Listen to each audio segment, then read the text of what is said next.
Créée dans les années 90, la Fédération estudiantine et scolaire de Côte d'Ivoire, en abrégé FESI, est l'un des plus grands syndicats estudiantins de Côte d'Ivoire. Elle a fait parler d'elle à plusieurs reprises à travers des grèves pour le bien-être des élèves et étudiants de Côte d'Ivoire. La FESI a connu plusieurs secrétaires généraux, dont Aipo Martial, Blé Guirao, Dieu Eugène, Soro Guillaume, ex-premier ministre de Côte d'Ivoire, Charles Blé Goudé et j'en passe. Depuis le 29 décembre 2023, Kamboussié a été élu à la tête de ce puissant syndicat estudiantin. Ce natif de Bondoukou a connu un parcours scolaire très brillant. Après un bac série C obtenu en 2011, il fut orienté à la faculté des sciences économiques à l'université Félix Houphouët-Boigny d'Abidjan. De là, il gravit rapidement les échelons au sein de la FESI. En effet, de secrétaire à l'information, il termine secrétaire général de la section FESI de la dite faculté. Mesdames et messieurs, bonjour et soyez les bienvenus à votre émission Ivoire Info TV reçoit. Nous recevons pour vous M. Kamboussié, secrétaire général de la FESI, pour nous parler de son syndicat sur plusieurs domaines. Bonjour M. Kamboussié. Bonjour monsieur. Alors, de prime abord, les Ivoiriens veulent vous connaître, le monde entier veut vous connaître. Qui est M. Kamboussié? Ok, avant de dire qui est M. Kambou, je voudrais déjà dire que la FESI est le plus grand mouvement d'étudiants en Côte d'Ivoire.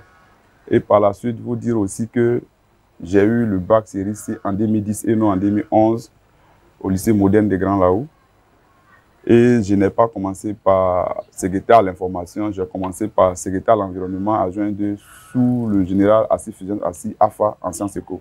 Voilà, par la suite, fini en tant que secrétaire général de cette section où j'ai eu à faire 2 mandats. Je suis Kamboussié, étudiant régulièrement inscrit en Master 2, option économie de développement à l'UFR des sciences économiques et de gestion de l'université Félix Houphouët-Boigny. Actuellement, le secrétaire général national de la Fédération estudiantine et scolaire de Côte d'Ivoire. Alors, M. Kamboussié, comment se porte la FESI après votre élection? La FESI, qui est un mouvement de lutte, se porte bien. Actuellement, elle est dans sa phase de réforme et aussi d'installation des bases afin d'entamer véritablement ce pourquoi elle a été créée sur le terrain. Depuis votre élection à la tête de ce syndicat, quels sont vos projets pour la FESI? Bon, je pense que tout est dans le sceau du mandat. La mue de l'organisation, gestion participative et efficiente de l'école ivoirienne déjà. C'est-à-dire que notre projet est véritablement de faire la mue de cette organisation-là afin de la rendre plus responsable aux yeux de nos parents, aux yeux de la communauté nationale et internationale. Alors, quelques mois après votre élection, M. Kamboussié, nous assistons à un conflit au sein de la FESI. Que se passe-t-il exactement? La gestion de toute organisation d'hommes ne peut se faire sans certains soubresauts à un moment donné. Je pense que c'est le cas. Sinon, ce sont des oppositions. Et comme je l'ai dit, on parle de mur. Qui parle de mur parle de réformes. Et je dis, tout changement fait face forcément à certaines oppositions. Ce sont ces oppositions-là que nous constatons un peu voilà, sur le territoire, au niveau d'Abidjan. Alors, comment se fait-il que certains de vos camarades vous accusent d'avoir nommé des secrétaires généraux de section, alors que pour eux, ces secrétaires-là doivent être élus? Non, c'est une méconnaissance de notre organisation, ou bien c'est une méconnaissance de ce qu'on appelle le consensus, en fait. Ce n'était pas des nominations des élections. Sinon, comme je le dis, si je veux nommer, je vais à la nage et puis nommer. Ça peut se faire. Ça se fait à la FESI. Donc, j'ai déjà une alternative pour nommer si je veux. Donc, pourquoi utiliser une autre alternative où je parle d'élection? Puis les gens pensent forcément que non, c'est nomination. Il y a effectivement eu des élections. Mais j'ai dit sous mon mandat, pour ne pas que les camarades soient divisés dans les sections, on a prôné le consensus.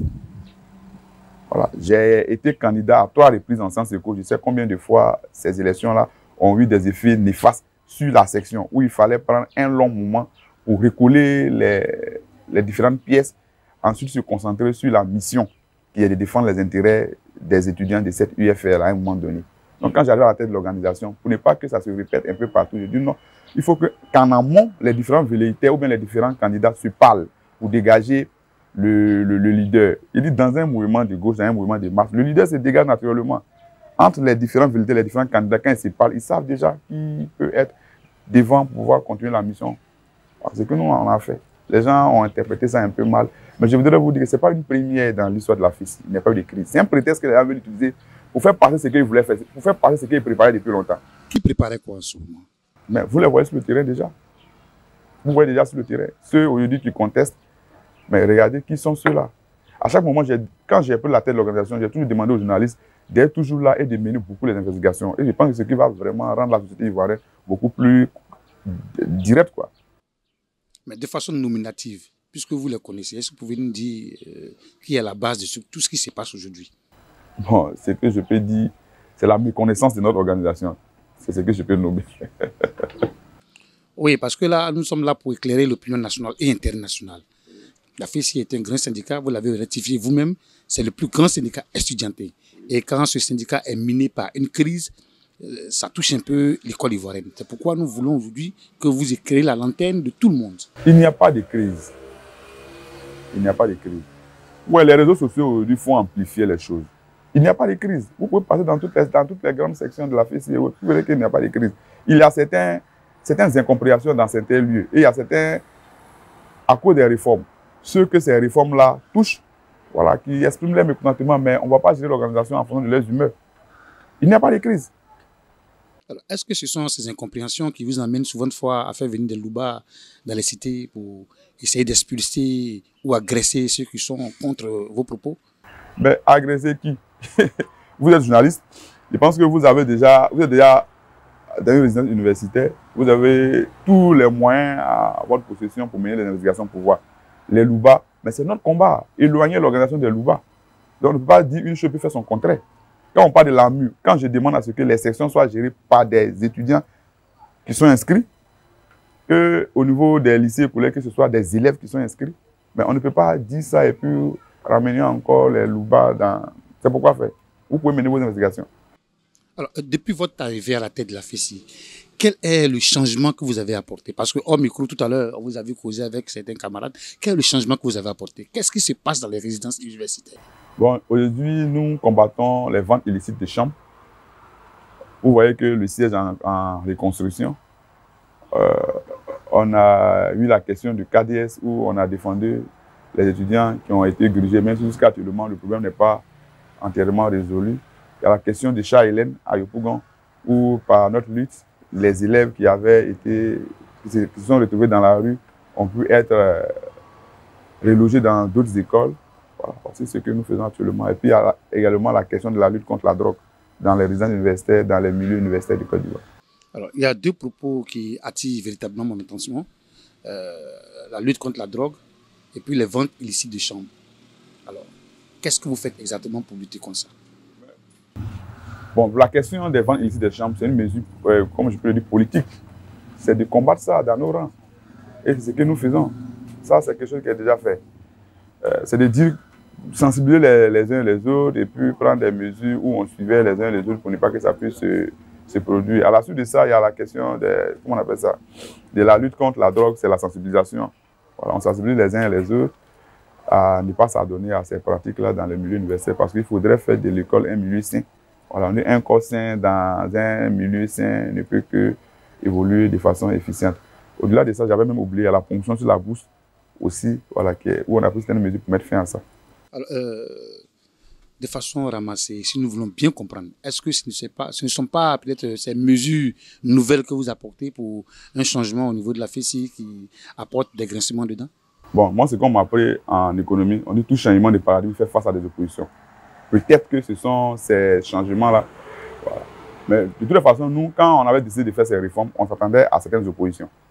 Donc, ce qui arrive pour nous, c'est pourquoi nous, on dit qu'il n'y a pas de crise. Voilà, c'est le côté normal des choses.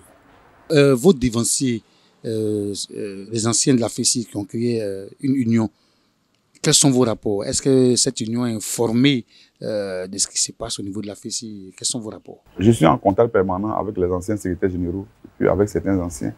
Je peux même vous dire que mes derniers échanges avec le camarade Aipo datent de 3 jours. Ils sont 12 heures aujourd'hui. Actuellement, je vous parle, il est en Europe. Donc, avec eux, il n'y a rien. Voilà.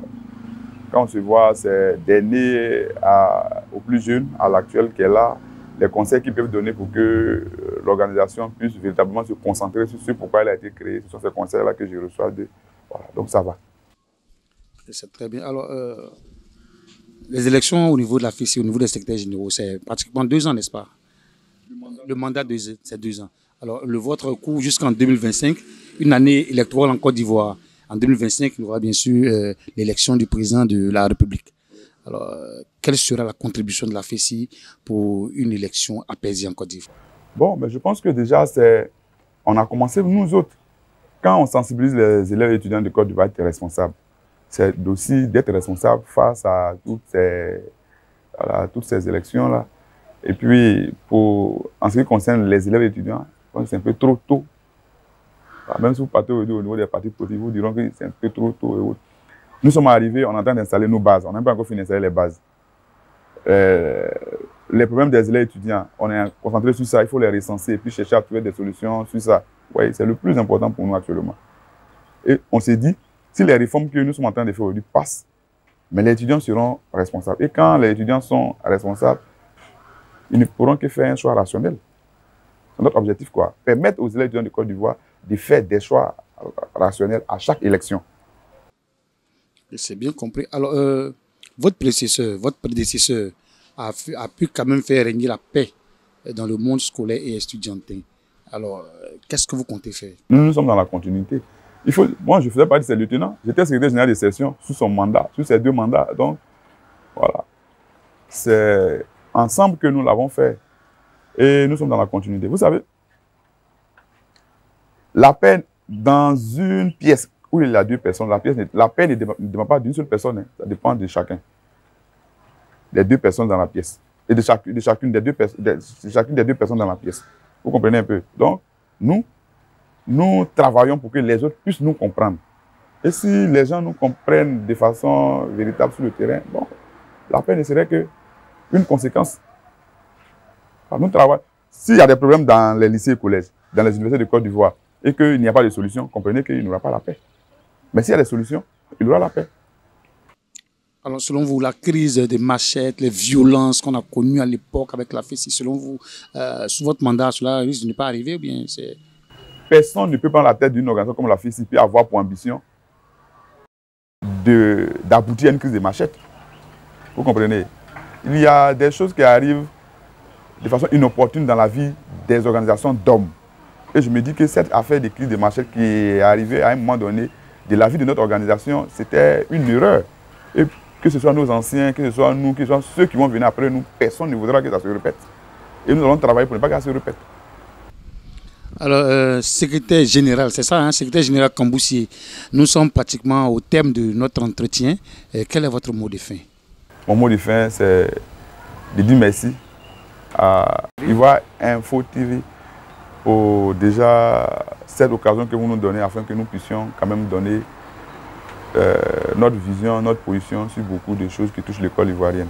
Nous voudrons dire à l'ensemble de la communauté estudiantine et scolaire de Côte d'Ivoire que nous allons continuer les réformes, faire la mine de l'organisation, afin qu'au soir de notre mandat, notre organisation soit véritablement une organisation responsable et que les élèves et étudiants de Côte d'Ivoire comprennent que seules les études pourront faire d'eux ce qu'ils voudront être dans l'avenir. Alors, M. Kamboussié, sachez que nos locaux sont toujours ouverts. Vous pouvez nous appeler à tout moment pour une intervention, une interview, quelle qu'elle soit. Ainsi prend fin notre émission Ivoire Info TV reçoit. Nous recevions pour vous M. Kamboussié et avec lui, nous avons abordé plusieurs points qui nous ont permis d'avoir de bonnes informations sur la Fédération estudiantine et scolaire de la Côte d'Ivoire. Le débat se poursuit chez vous et sachez que pour participer à nos émissions, il vous suffit juste d'appeler aux différents numéros qui s'affichent au bas de l'écran. D'ici là, portez-vous bien et à bientôt.